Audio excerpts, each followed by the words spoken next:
पानी का महत्व। नीरपुर गांव चारों तरफ पहाड़, हरियाली और खूबसूरती से घिरा हुआ था। वहां के लोग ज्यादातर खेती किया करते थे। गांव के लोगों को प्राकृतिक चीजों की कोई कमी नहीं थी। पेड़ पौधे, पानी, हरियाली। नीरपुर एक बहुत ही सुंदर और हरी भरी जगह थी। पानी पानी पानी, मुझे प्यास लगी है। नीरपुर में तो इतना पानी था, पर यहाँ दूर दूर तक कुछ दिखाई नहीं दे रहा है। हरी हरी, उठो, क्या हुआ है? क्यों इतना चिल्ला रहे हो? तभी हरी नींद से हड़बड़ाकर उठता है। कुछ नहीं, आंख लग गई थी बस।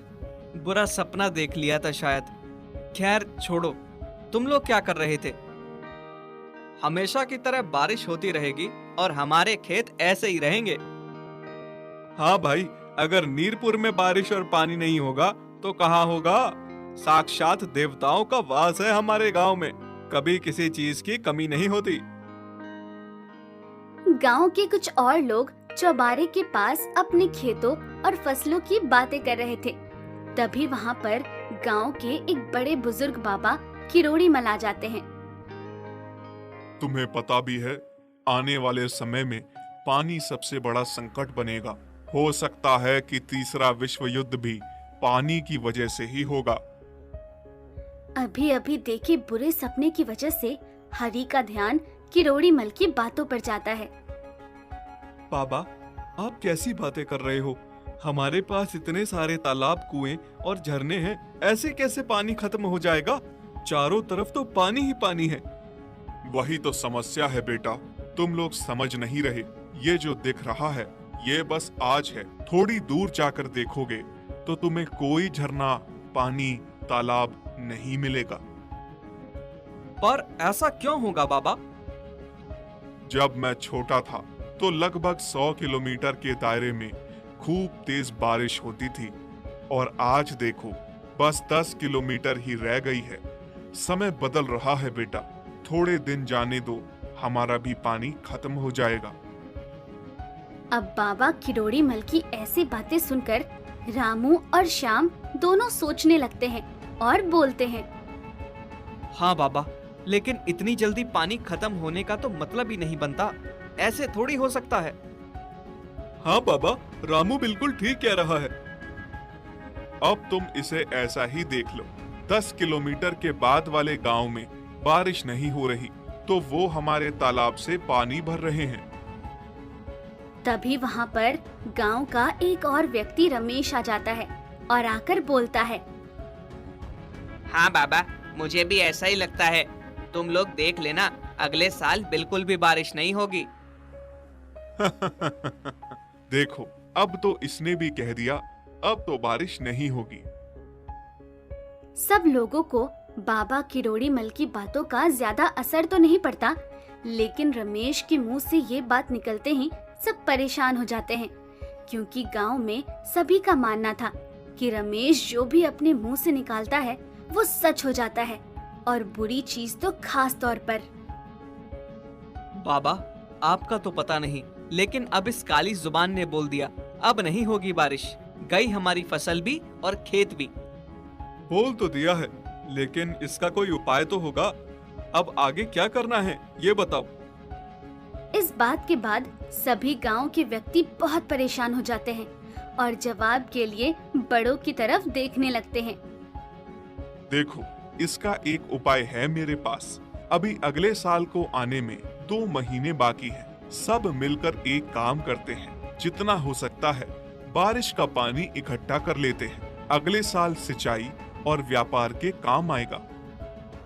हाँ बाबा, अब तो लगता है कि यही करना पड़ेगा, लेकिन ये सब होगा कैसे? एक आदमी चिंता भरी आवाज में बोलता है। हाँ, लेकिन पानी को भला कोई कैसे इकट्ठा कर सकता है? हो सकता है, और हमें पानी को इकट्ठा करने के लिए गांव में और भी तालाब बनाने होंगे।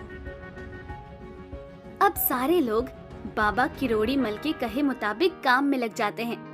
सभी लोग मिलकर गांव में खुदाई कर और कई सारे तालाब बना देते हैं। सारा काम होने के बाद गांव के लोग फिर से इकट्ठा होते हैं। हमने तालाब तो बना ही दिया है, काश अब अगले साल पानी की परेशानी ना हो। हाँ, तुम सही कह रहे हो। तालाब में इकट्ठा होने वाले पानी से मदद तो मिलेगी, लेकिन इतना करना अभी भी काफी नहीं है। हमें हमारे गांव के आसपास जितने भी 4-5 पहाड़ हैं, उन पे पेड़ लगाने होंगे। लेकिन बाबा, पेड़ क्यों? देखो, हमने पानी इकट्ठा करने का तरीका तो ढूंढ लिया, लेकिन एक साल में उतनी ही बारिश होती है कि साल की भरपाई हो जाए। अगर हम ज्यादा से ज्यादा पेड़ लगाएंगे तो इस इलाके में और भी बारिश होगी, जिसमें ज्यादा पानी इकट्ठा होगा। सही है, तो हम एक काम करते हैं, हम 2 महीनों में पहाड़ों को पेड़ों से भर देते हैं। अब बाबा के कहे अनुसार गांव के सभी लोग पेड़ लगाना शुरू कर देते हैं। देखते ही देखते चारों ओर पहाड़ियां पेड़ों से भर जाती हैं और हरी भरी हो जाती हैं।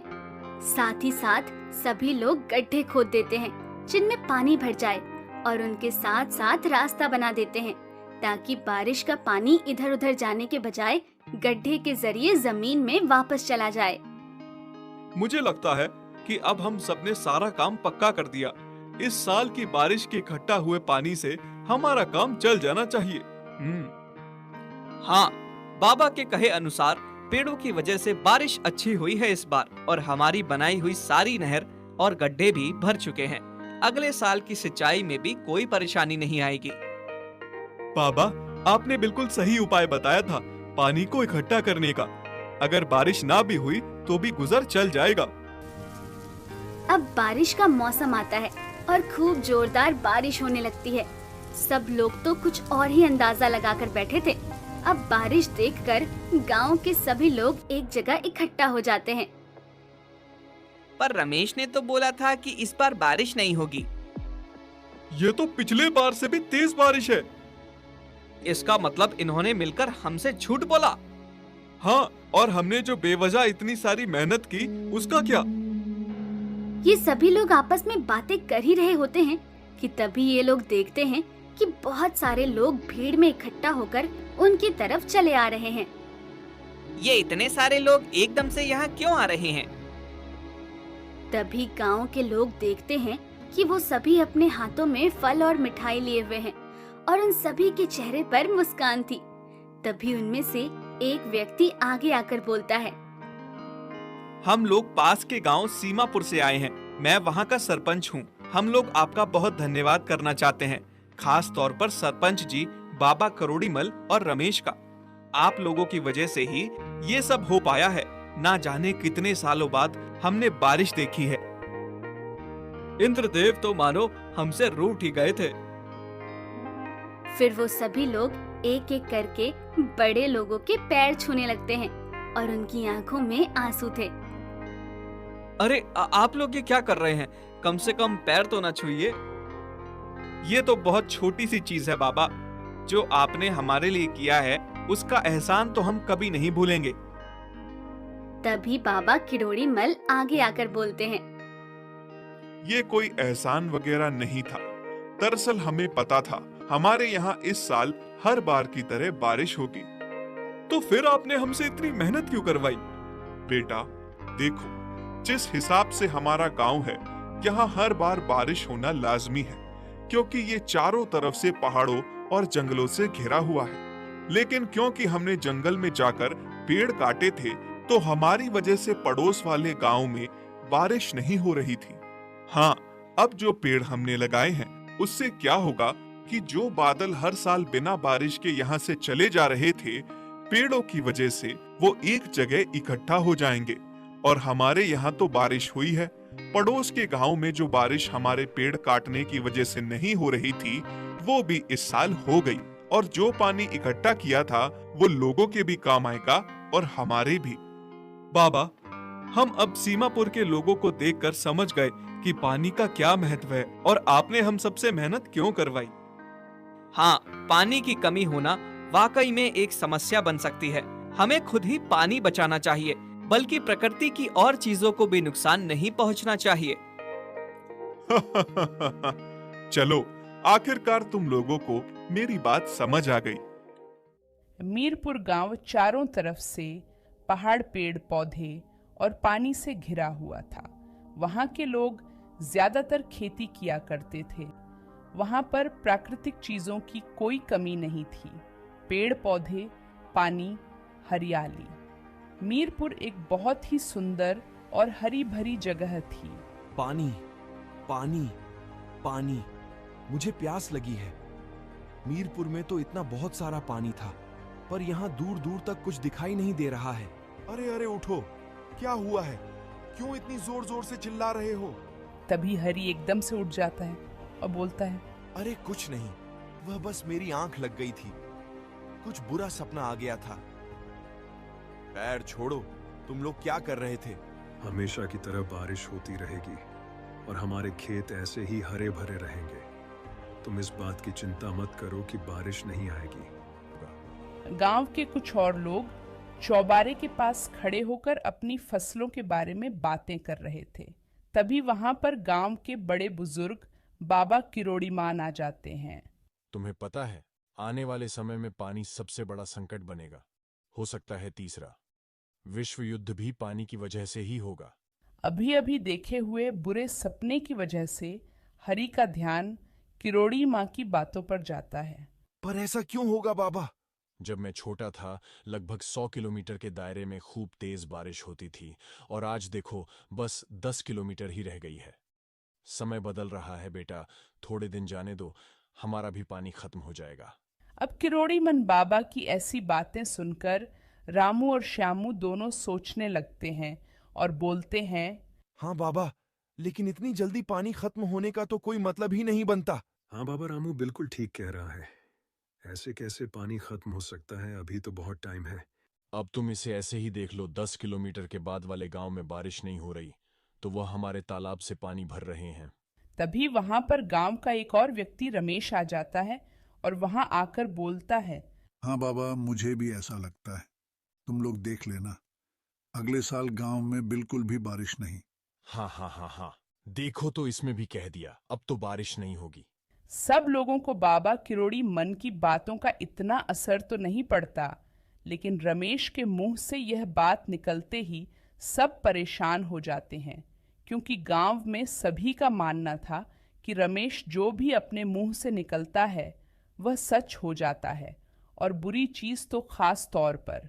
बाबा, आपका तो पता नहीं, लेकिन अब इस काली जुबान ने बोल दिया, अब नहीं होगी बारिश, गई हमारी फसल भी और खेत भी।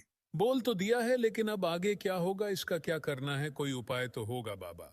इस बात के बाद गांव के सभी व्यक्ति बहुत ज्यादा परेशान हो जाते हैं और जवाब के लिए बड़ों की तरफ देखने लगते हैं।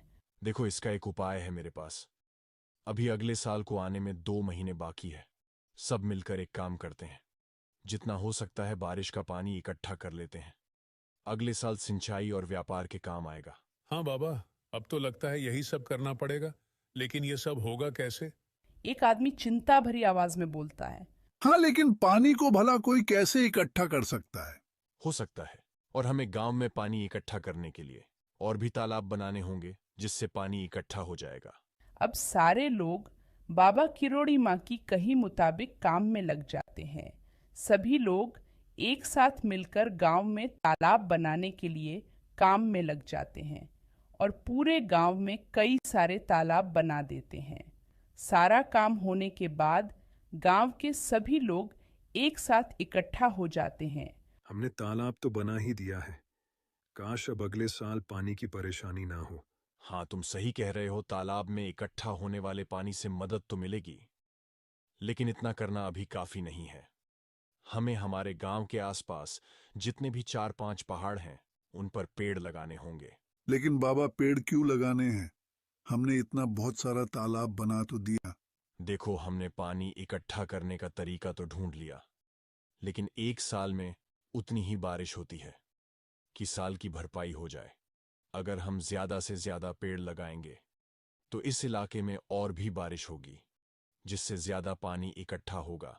तो हम लोग एक काम करते हैं, 2 महीना में पहाड़ों को पेड़ों से भर देते हैं। बाबा के कहे अनुसार गांव के सभी लोग पेड़ लगाना शुरू कर देते हैं। देखते ही देखते चारों ओर पहाड़ियां पेड़ों से भर जाती हैं और हरी भरी हो जाती है। साथ ही साथ सभी लोग गड्ढे खोद देते हैं जिनमें पानी भर जाए और उनके साथ साथ रास्ता बना देते हैं ताकि बारिश का पानी इधर उधर जाने की बजाय गड्ढे के जरिए जमीन में वापस चला जाए। हाँ, बाबा के कहे अनुसार पेड़ों की वजह से बारिश अच्छी होगी। एक बार और हमारी बनाई हुई सारी नहर और गड्ढे भी भर चुके हैं। अगले साल की सिंचाई में भी कोई परेशानी नहीं आएगी। बाबा, आपने बिल्कुल सही उपाय बताया था पानी को इकट्ठा करने का। अगर बारिश ना भी हुई तो भी गुजारा चल जाएगा। अब बारिश का मौसम आता है और खूब जोरदार बारिश होने लगती है। सब लोग तो कुछ और ही अंदाजा लगाए बैठे थे। अब बारिश देखकर गांव के सभी लोग एक जगह इकट्ठा हो जाते हैं। पर रमेश ने तो बोला था कि इस बार बारिश नहीं होगी। यह तो पिछली बार से भी ज्यादा तेज बारिश है। इसका मतलब इन्होंने मिलकर हमसे झूठ बोला और हमने जो बेवजह इतनी सारी मेहनत की उसका क्या? यह सभी लोग आपस में बातें कर ही रहे होते हैं। तभी ये लोग देखते हैं कि बहुत सारे लोग भीड़ में इकट्ठा होकर उनकी तरफ